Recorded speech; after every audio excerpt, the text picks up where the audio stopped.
حضرت فاطمہ بیمار تھی، ان کا حال پوچھنے گئے تو کہا بیٹی میں آ جاؤں؟ اجازت لی، بیٹی کے گھر پہ جاتے اجازت میں آ جاؤں، میرے ساتھ عمران بن حسین بھی ہیں۔ کہا یا رسول اللہ میرے گھر میں کوئی بڑا کپڑا نہیں جس سے میں پردہ کر سکوں، تو آپ نے اپنی چادر پکڑائی کہ یہ لو، اس سے پردہ کر لو۔ حسنین کی ماں ہو، علی کی بیگم ہو، نبی کی بیٹی ہو، اور گھر میں چادر کوئی نہ ہو پردہ کرنے کے لیے، تو آپ باپ کی چادر سے پردہ کیا۔ جب آپ اندر گئے تو آپ نے پوچھا فاطمہ کیا حال ہے؟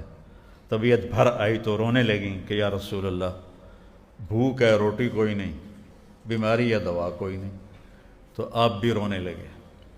میری بیٹی رو مت، اس ذات کی قسم جو میری جان کا مالک ہے، آج 3 دن گزر چکے ہیں میں نے ایک لقمہ نہیں کھایا۔ یہ ایسے نہیں مل گئی سرداری۔ آپ نے کہا بیٹی تیرے لیے یہ عزت کافی ہے، تو جنت کی عورتوں کی سردار ہے۔